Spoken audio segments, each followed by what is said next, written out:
Welcome to Wisdom, Whiskey, and Wit, where leadership is distilled, wisdom is shared, and stories are worth savoring. I'm your host, Starsky, and today's guest is Kamal Pradhan, a people strategist, HR leader, and culture builder.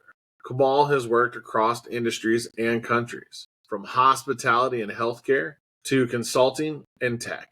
His leadership is rooted in empathy, curiosity, and an unwavering commitment to people first. Today, I'm pouring a glass of Amaranth Fusion, a whiskey known for its bold character and global flavor. And I invite you to settle in for a rich conversation on leadership, culture, and courage. All right. We have Amaranth Fusion is the whiskey of today. Let me try to open this thing up. Nice bottle.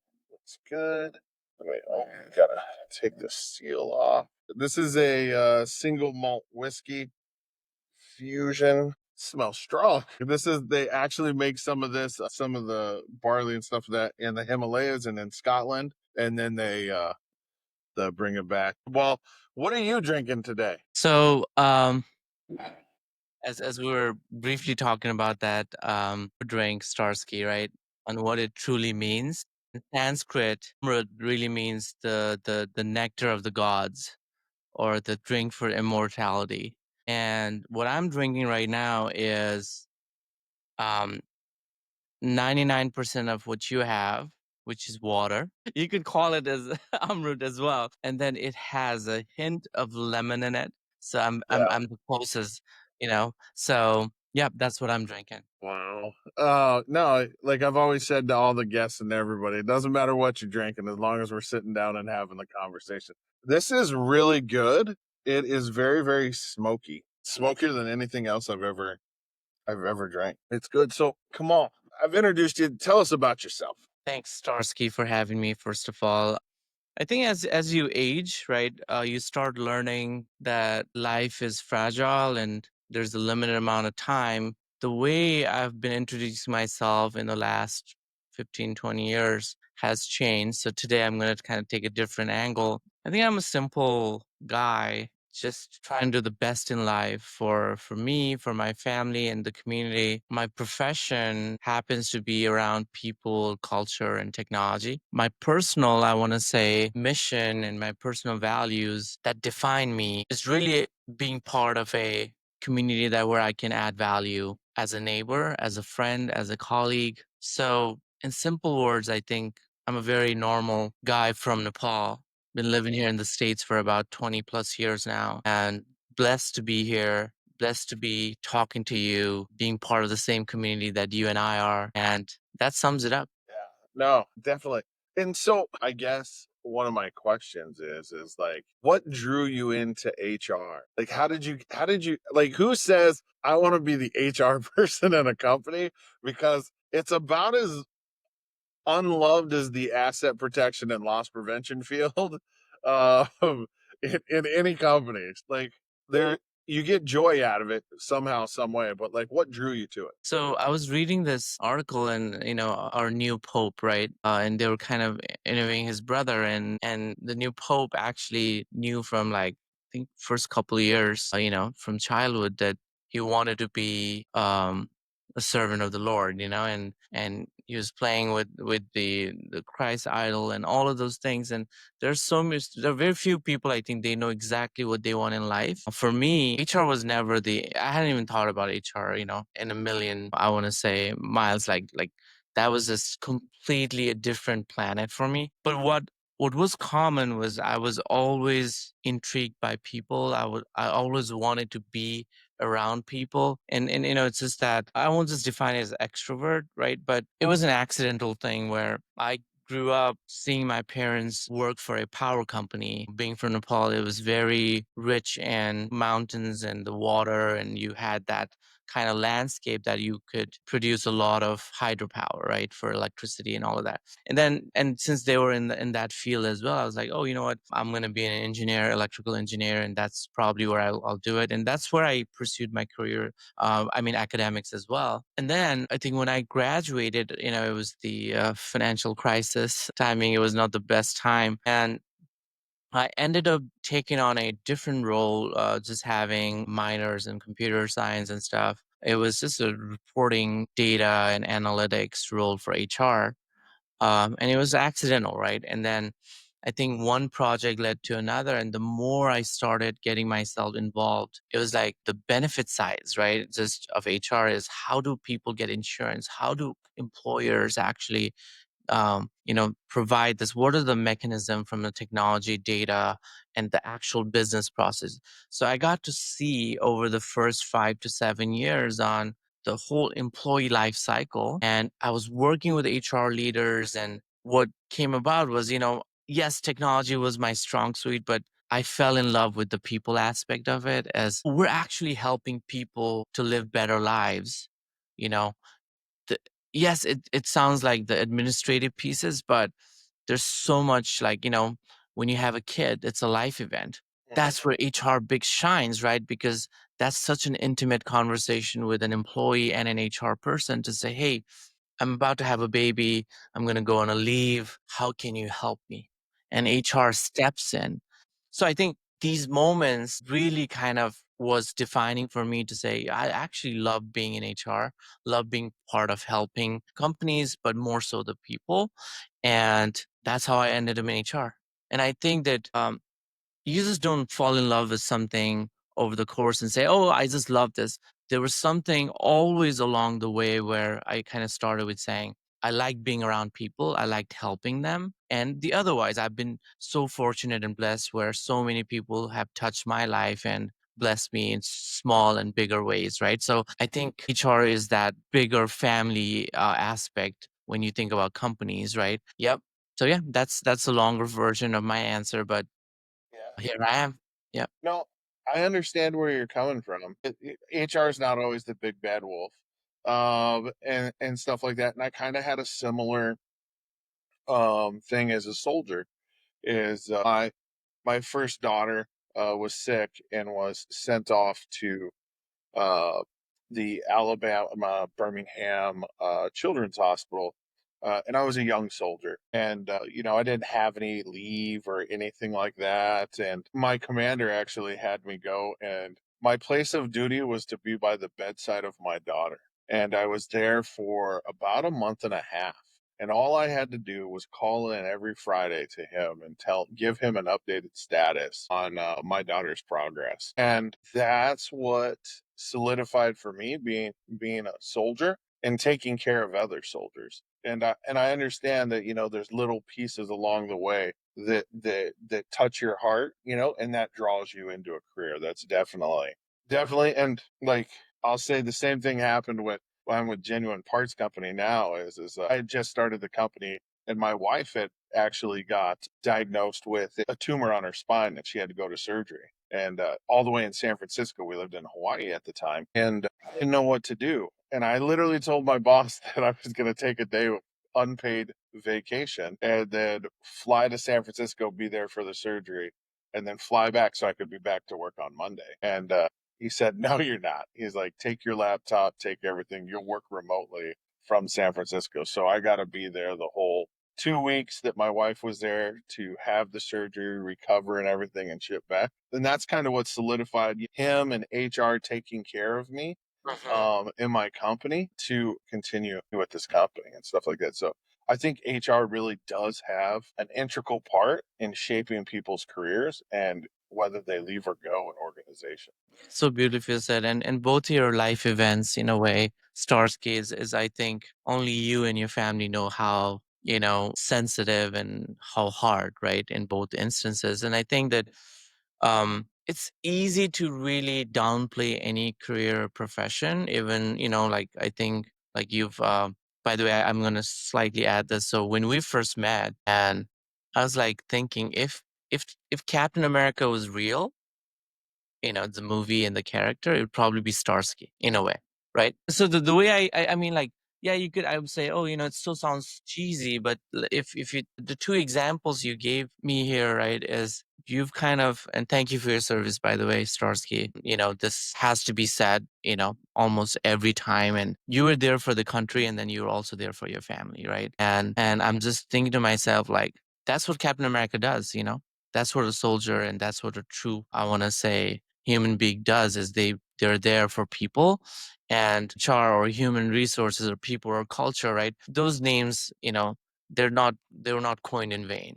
But there's another aspect, Starsky, I want to bring in as that's fine. Okay. I love the philosophy, and you could say, oh, great job, Kamal, like good words. But what does that truly mean going forward? All right. This is ongoing. That's fine. But we're also living in an age where you know there was the I want to say revolution in the 50s and 60s, or even say early 1900s, where we went from the trains to the cars, automobiles, right, and then to the machinery and automation of creation of factories, right. So every generation has gone through a big change where they had to adjust themselves on how do we live our life, how do we really change our way of working, way of living. And then the 90s came in, and in mid 90s and early 2000, where the internet just changed the way we connected, the way we worked. And now with AI, right,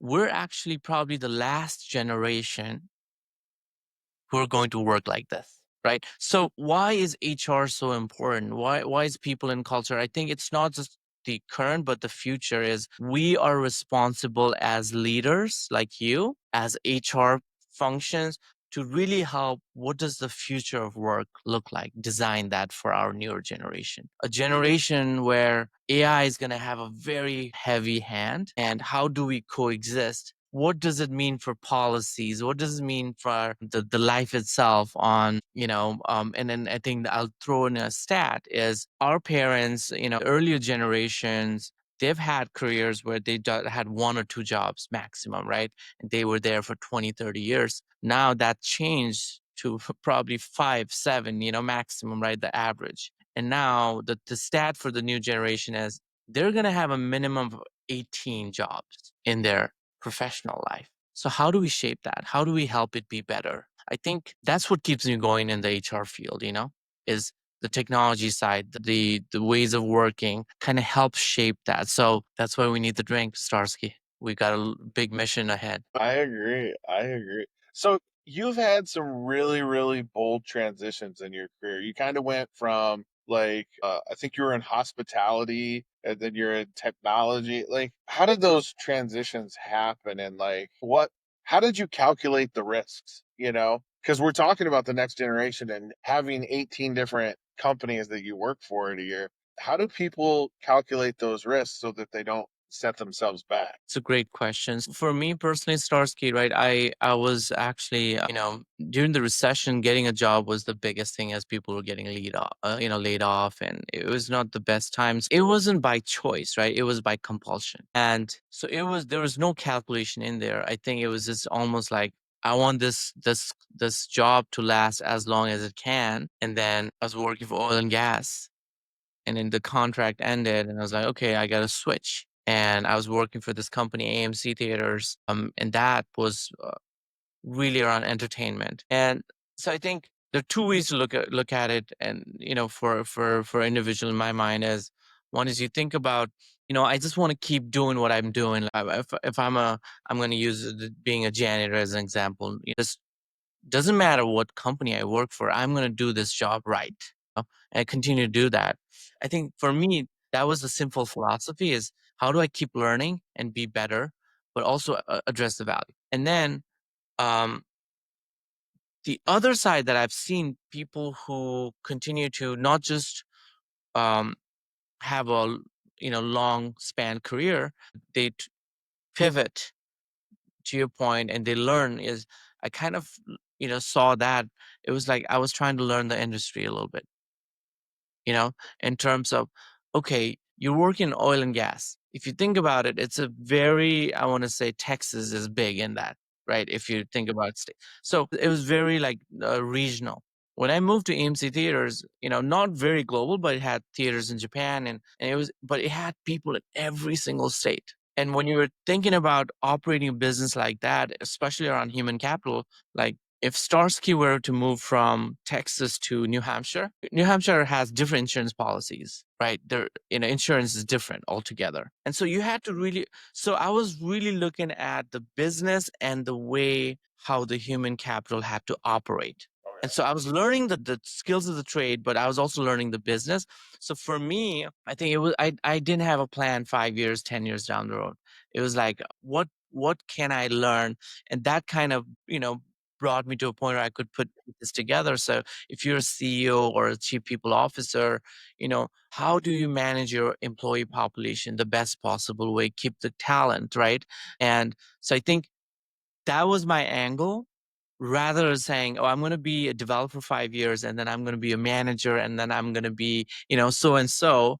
It wasn't that, I would say, it was more very business and very, I want to say, people focused. No, that makes sense. And so, what are you doing now? So lately, I want to say last 3+ years, I've been with a healthcare company, and it's using the same learnings, but how do we make it work for our frontline clinicians, right? And also the population that supports that, right? So I'm kind of using that. So it's two pronged, is to say, how do you move the needle in healthcare to provide the best services to our medical professionals? So it's definitely making healthcare better. And then also the other aspect is, how do you use the technology, how do you use the HR side of things to make that entire experience better. So I think that's what I've been really focused on, worked on some M&A deals as well. And as I kind of alluded to the future of work, as I'm doing all of this, it's also 5 years now I'm looking at, not even 5 years in the in today's year, like 2 to 3 years, what does it look like? Because we saw AI coming in about 2 years ago, really, with the Gen AI, and it was pretty loud and clear, but it was all the buzz for the first 2 years. But now we're seeing a lot of companies adopting to it. So how does each industry take that in? I'm going to use an example of Moderna, right? So what they did was they combined their HR and technology function together, Okay. right? So it's like, because the other example I'm going to do is IBM actually was able to replace so many HR, I want to say, generalist positions, by leveraging the AI automation. So I think that, as I'm kind of in the industry supporting the organization, I'm also trying to figure out what does that look like, the optimal way, because we have to find the balance. So that's currently where I'm at. Yeah. No. And one thing I've been tooling around in my head with AI, because I like it, I think it's interesting. And from a people's perspective, I'd like your perspective on this, is that as we AI and we transition these simple tasks out to this, how do we develop leaders if they don't have people, or if they have minimal amount of people, and like everything's done through automation, and like going through the ranks and stuff and learning stuff from the ground up, how something works, and then becoming a CEO of a company, or a CEO, or freaking chief people person or whatever. If you don't have those experiences, if you've never been that ER person in front of somebody, or that HR manager having those tough conversations, because you don't have as many of those, how do we develop those people without those experiences? Because the more and more you take people out of it and you lead it to automation, the less and less time you have to have those growth experiences, those bad conversations, those good conversations. And so how do those people that are now making those senior leader decisions, how do they relate to that? Because they don't have necessarily the experience that somebody 10 years ago would have. Flat out, Starsky, I think this is such a amazing question. I don't think I have the answer. And if someone does, I would love to hear that and just kind of Me go too. that way, I'm trying to right? figure it out. I'm Um, trying to figure it out. but I'm gonna give it a try. So I think All that right. the elephant in the room is, if I'm going gaga about HR's role, then I'm probably in cloud nine of some sort. I'm not living in reality, right? We really emphasize on the important aspects, but let's also talk about, HR's also been really behind in, a lot of these things, meaning really being more of administrative function as well. It hasn't really served us well or served the company, right? So embracing the technology, HR is the last team to do it. Obviously, we're kind of getting acquainted with that, the examples I gave. So the way I think about it is, putting fear aside, putting the negativity aside, the reality is there are two things to think about. First is AI is coming, automation is coming in different ways, but it's coming to help people, leaders. It's coming to help employees from efficiency, because this is not HR's fault. Just so you know, I think the market is very tough. The tariffs, the COVID, the pandemic, everything has happened where, the stock market, as we see, is so volatile,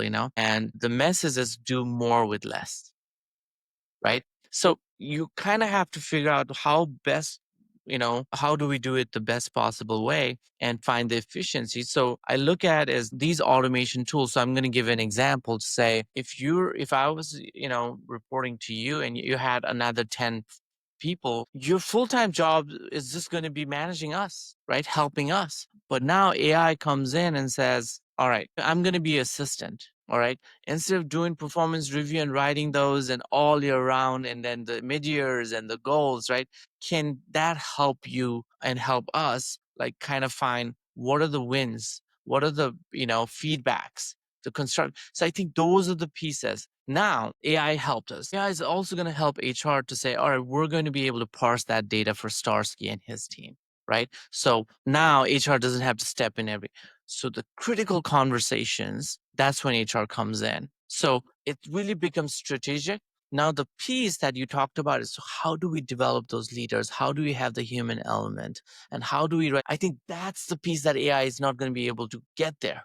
Because yes, it can automate things, but that's where Starsky, I think you're going to be able to have those good conversations with your people and the leaders you're trying to develop to say, hey, you know what, AI has done all of this, but I'm going to have one important conversation with you, No, right? Instead of trying to do all of that. So I think that's the other part, that HR being strategic, in that, and also helping people leaders. So that's the delicate balance that we'll have to figure out on every vendor trying to sell a HR AI product or a AI product, right? Is yeah. what's the human element that stays intact? So, and then the other thing I will also say is that the return to office, right, thing is a huge. So it's like, yes, there are a lot of pros and cons to that, but what I'm really hopeful and grateful to is that return to office helps us connect with our newer generation in person, right? So I think not everything is negative. So yeah, we'll see, Starsky. I think we're in it together. HR is always going to be relevant. To what extent is the question. I don't think HR is going to exist in the way it does today. It's going to transform, right? But yeah, No, yeah, I think that all organizations are transforming. One of the trends that I've seen, and you've might have seen it, is flattening of organizations. There's yes. really been a big push, and like people are going from having 8 to 10 direct reports to 20 direct reports, and you're like, well, how do I do one-on-one with 20 direct reports? Do you see this as a good trend, or because obviously you would think that HR is in those conversations when companies are reorging. Why do you think this is the trend going forward? So this is entirely not my own theory, but I've heard from news and some of the interviews of different leaders, and which I agree with, is as a people leader, as a manager, the biggest thing you have that kind of separates you apart from the other population you're managing, your directs, your indirects, your span of control for like 5 levels down, is your access to information, right? If there's a layoff happening, if we're going to launch a new product in genuine parts, right? So you are the closest to the information, right? And then now the company relies on you to, kind of relay that information to your teams and your indirect reports. And that makes you so much relevant. As you kind of share that, you want those teams to consume that information and then come up with a plan, the goals, and how do you make it happen. So the theory is, what if the information was given real time Yeah, to all employees at once, right? So I think that the flattening is more around efficiency, agility. It's really around org agility for sure. And oh yeah, it's also, I think that, the companies that make the most progress, like we know startups are fast because you don't have that many layers span of control, right? Everyone's in that. So I think there's a common theme here, is that can we grow together? Do we have the pace? And also the fact that, you know, we do have a problem in today's environment is people leaders, not a lot of them are trained to be leaders, Uh-huh. right? Because they get promoted, but no one's really taught them how to lead a team. Because leading a team meaning is not about you know how to do the task better and you're teaching them. Yes, some parts of it. Leading a team is actually really, removing the roadblocks for them, right? Enabling them. Every example you gave earlier around, the two instances, like, was just so important events in your life that you had to be there. That's what a leader does, right? The leader doesn't show you how to do your work, you probably do it better than them, right? So I think flattening is good. Now, can every organization work that way?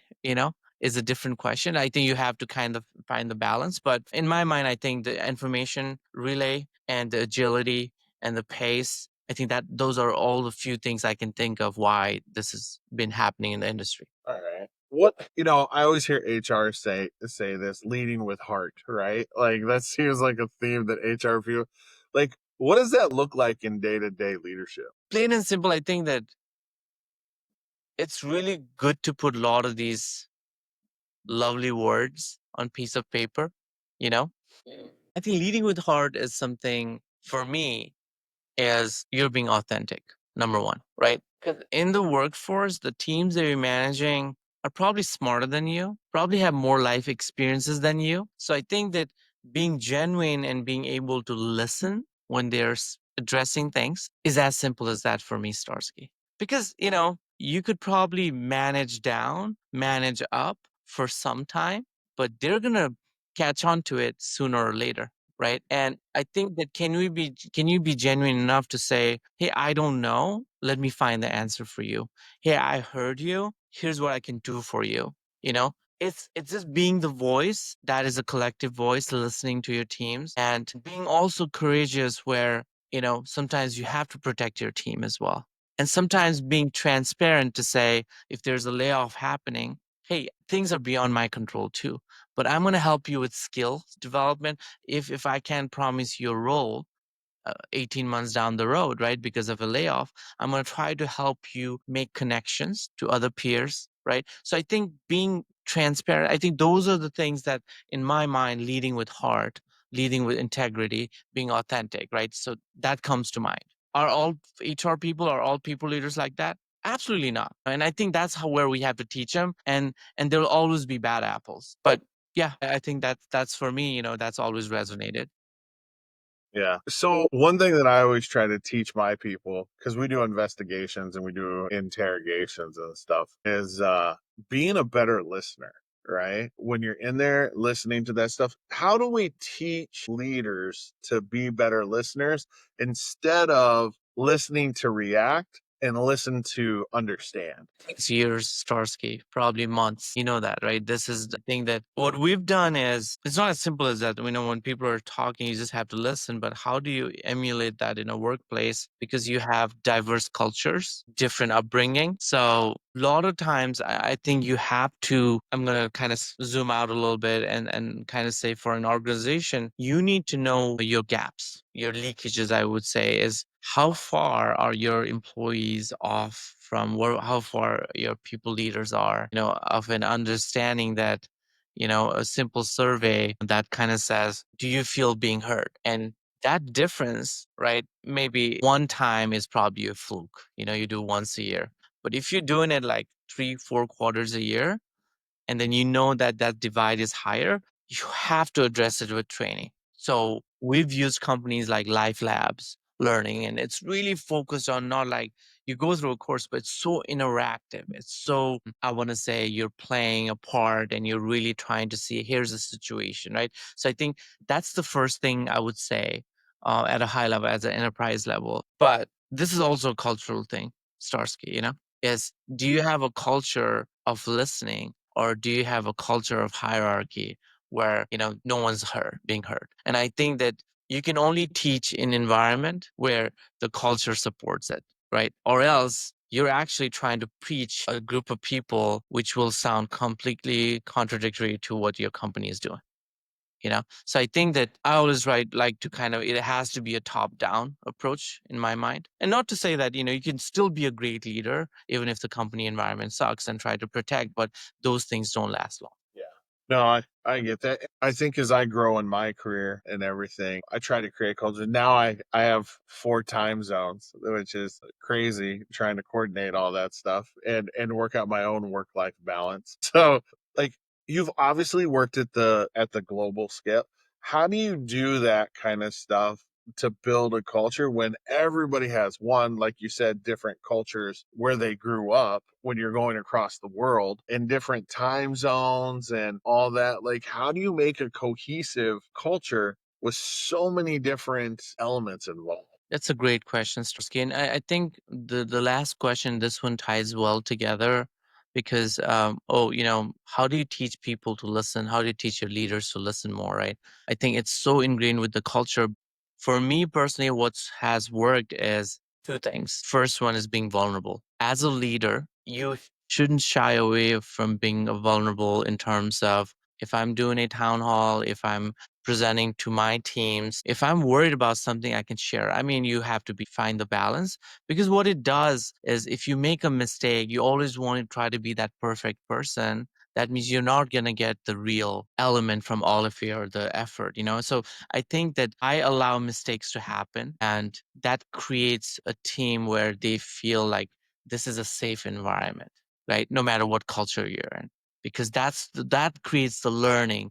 The second part is the art of communication. Is are we able to communicate well? And different time zones for sure, but different cultures, different countries, right? As the Asian culture is, I don't look it directly, into your eyes, right? If you're my leader.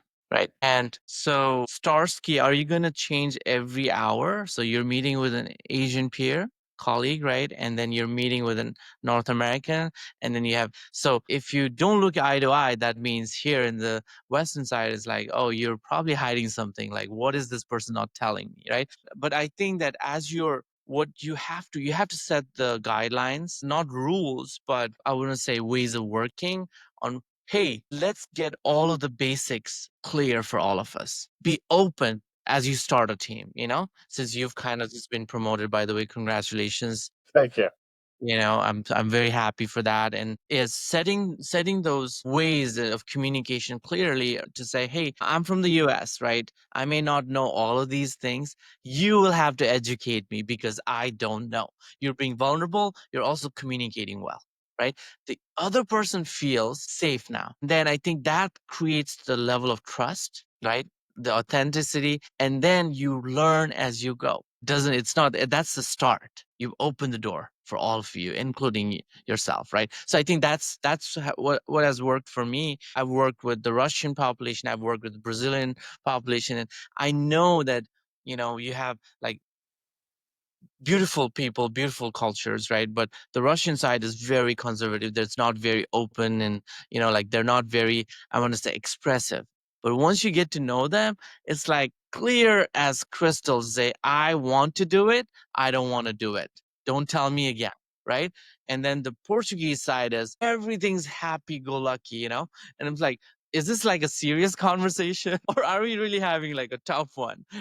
So how do you navigate that, right? Yeah, But no, I that's think crazy. I think that that's something that has worked for me. Yep. All right, I got some rapid fire questions for you. All right. All right, so you need to answer quickly but concisely. All right. So, Okay. what is a quote or mantra that grounds your leadership? I'll do everything I can in my power to help you. What's one failure you're grateful for? Once never getting promoted, but I promoted myself all throughout my career. What's one thing that the workplace needs more of? Empathy. Mocktail of choice when it's time to unwind. Because I know you don't drink. So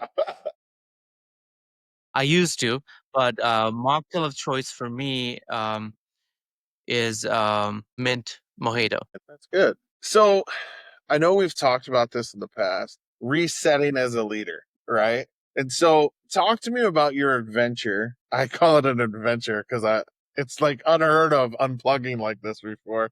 until we had this conversation.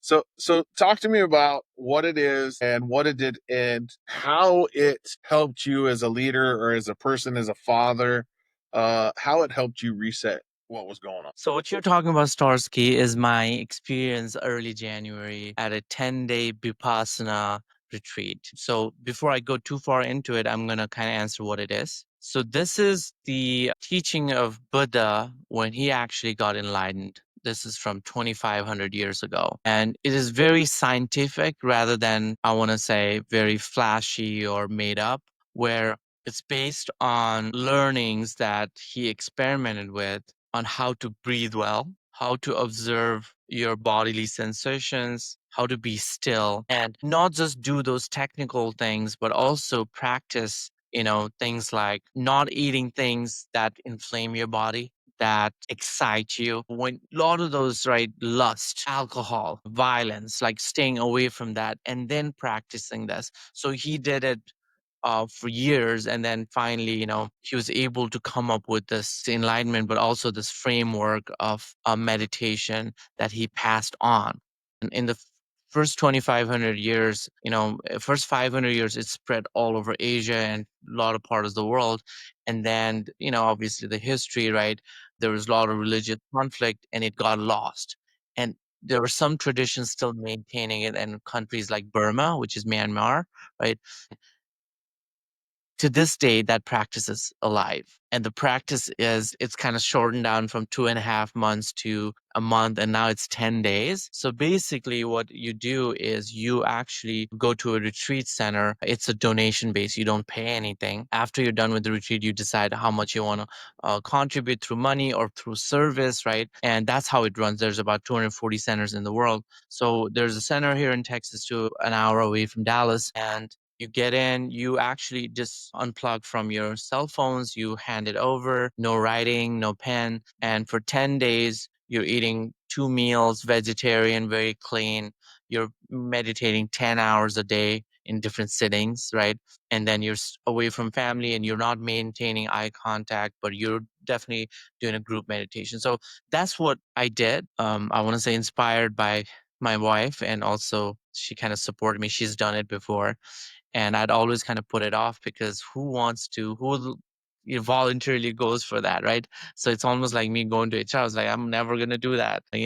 I'll do a meditation for 30 minutes, 10 minutes, and but what I realized as a leader, and as a father and as a husband, as a friend, is like, I'm just kind of in this rat race, and how do I kind of ground myself and just not just like, or making more money or that next career goal or the new home. It was like always distraction in a way, right? You have to do these things, but how do you live your life and be the best version of yourself? So that was the intent. A lot of aspirations, but I didn't know exactly what I should expect.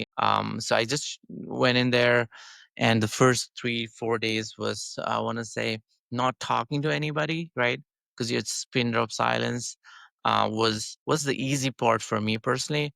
The hardest was the meditation and being away from my kids and my wife and my family, right? But after the third or fourth day, it was, you start really like your body kind of resets to say, oh, I don't have any urge to do this, respond to an email or a phone call or do this. So you're doing so much, I want to say, service to your body to really reset it. You feel so much better. You're so much in present, the way you breathe, the way you eat, and most importantly, the way you think.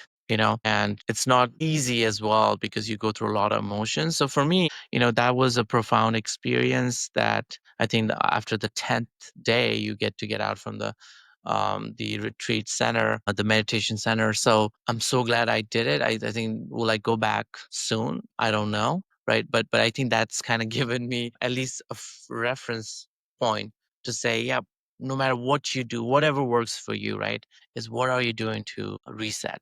And people go for fishing, or people go for, it could be anything, but still it's an activity. Sometimes what do you do without doing any activity, right? Just to kind of be present. And I think that's the biggest, I want to say, adventure in your words Yeah. that's kind of helped me. Yeah. No, I think about it. I think about it a lot. I've talked to my wife about me doing this because I've really spent the my whole adult lifehood being on call 24/7, 7 days a week. I was in the army doing military police stuff, so we were always working the road, working shift work, deploying to other countries and working all the time. And then I got out and I joined, loss prevention, protection. And like, I'm always on call. There's alarms going off. I'm always on my phone. I'm always answering emails all hours of the night, kind of a workaholic. And so like, I don't know if I could not touch my phone for 10 days. Like that's a hard thing to think about. And I was like, maybe it's something I need to do. Maybe it's something I need to do to reset myself. And so I've really been contemplating. So if I do it, I'll let you know.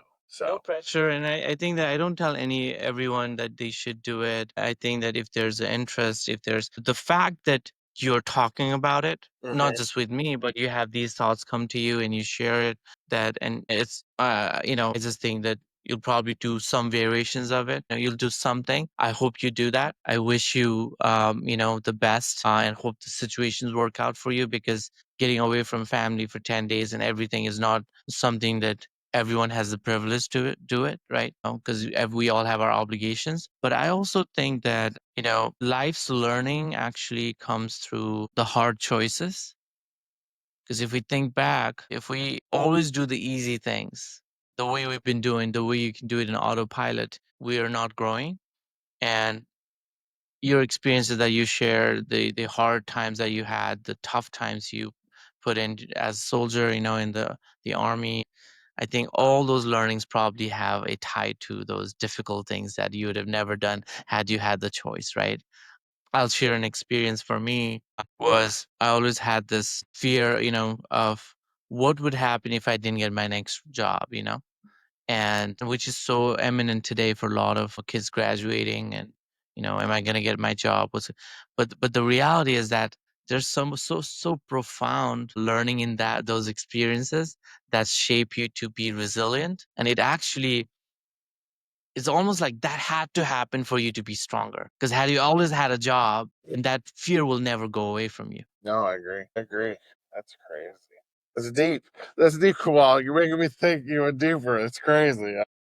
All right, I'm going to zoom out. I'm going to kind of make it more functional. What's up, little guy? He wants one thing and one thing only, Yeah. which is, we all know that. He wants his game. Exactly. Exactly. That's crazy. Cute kid. Cute kid. Yeah. So you were saying? I was gonna ask you about, I know this is an interaction and not just me talking, but what do you make sense of, especially when you think about your experiences in the army, in the corporate world, and then obviously the community that we're in, vertical motion, right? You're seeing so many different, I want to say, experts and leaders. Is as you think about the future of work, from being on the ground, be it army or be it at the corporate, and also being promoted to a director, right? You're actually helping shape the workplace. What is that thing you want to share, Starsky, as you're doing to help shape that? What I'm doing to shape that, one, I think, is I try to share my knowledge, the experiences that I've had, just like I try to share it with my subscribers here, and other people's experiences and stuff like that. I think that, like you said, supporting them, giving them the support and giving them the guidance to be professionals, and sometimes you think you're being professional, but people don't know, right? Because they don't know what it looks like. I'll take an example. I got an example. So I've been doing law enforcement for 20 years. I've been writing reports for probably at that point, probably like 22, 23 years. And so I worked for a medical marijuana company, and I had to do an investigation and I had to send it out. And like, I wrote it just like any other investigation I had, with all the information and the facts and stuff like that. And there's a lot of data, a lot of information, but like, my CEO at the time, Brian, he was like, "What are you writing? Like, what are you writing to them?" And I was like, "You're writing it to the state of Hawaii. They don't care about any of this other stuff that you have in there. It needs to be short, concise."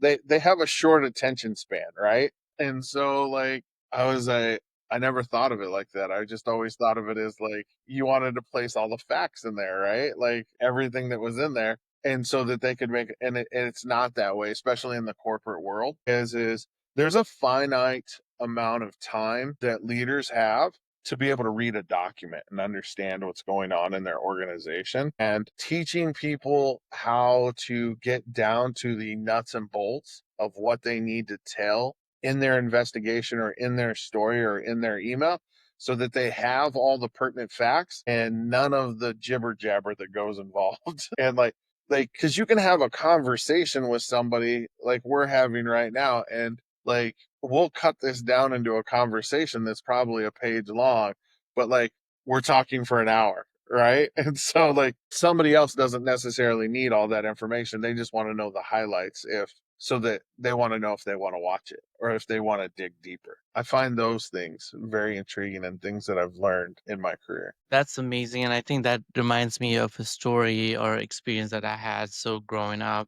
I was always in this like I wanted to do better in school, and it was always this competition. Is that I'm not as doing as good as the guy who's the top of the class, and like what am I missing? And out of all the teachers I've had, in school, I remember this one teacher who was a science physics teacher. It was like, you don't need to know all of these. Imagine you remember all the roads you've taken, the cities you've been in, the foods you eat. Like, why do you have to know everything? You just need to know the basics and don't put too much pressure. And to your point, what you're teaching to your teams and is profound too, because it's the simple things you got to teach, right? In terms of like this is a podcast, this is the free, safe place where I can talk, I can kind of, and I have the liberty, but I also know that I'm safe because you're letting me go that extra 5 sentences, because that's me, right? To your point in corporate, like time is the most important commodity, right? As you've got a 30-minute call, you have 50 people on that. You need to get in and say, this is what I want you all to hear. This is what I need from you. This is what's going to happen. The three things, not why, not how the future is going to change, these three things. And learning that, having a leader like you teaching that to the new generation will save them. And that's what they'll remember out of everything they've done, just like you did as you're sharing that example, right? So I think that I love your answer, by the way. And that actually also answers your question on how do we actually have the human connection with leaders, you know, and just keep that safe and, going where AI comes in, right? Yeah, AI can probably advise and give you this fancy thing, but humans will always be intrigued by humans. We're the most entertaining creature, and we laugh at Instagram and all those videos, the movies, right? Yes, I know games probably would probably be the second best thing, but I think that that's the most important part overall. Agreed. Agreed. It's the world wouldn't be the world if it wasn't without us in it and interaction. So it's definitely, if you had one thing you had to leave my listeners with for your final segment, what would that be? What would be your parting note? Let's just say that don't worry too much about the future and don't dwell too much in the past, right? Just take it easy and be in the present. Take a deep breath because it may sound too profound, but it's so simple. And just watch your kids if you have any or your pets and just watch them and see that you observe them, right? And then they're doing one thing that we're not doing a lot of time. They're breathing well.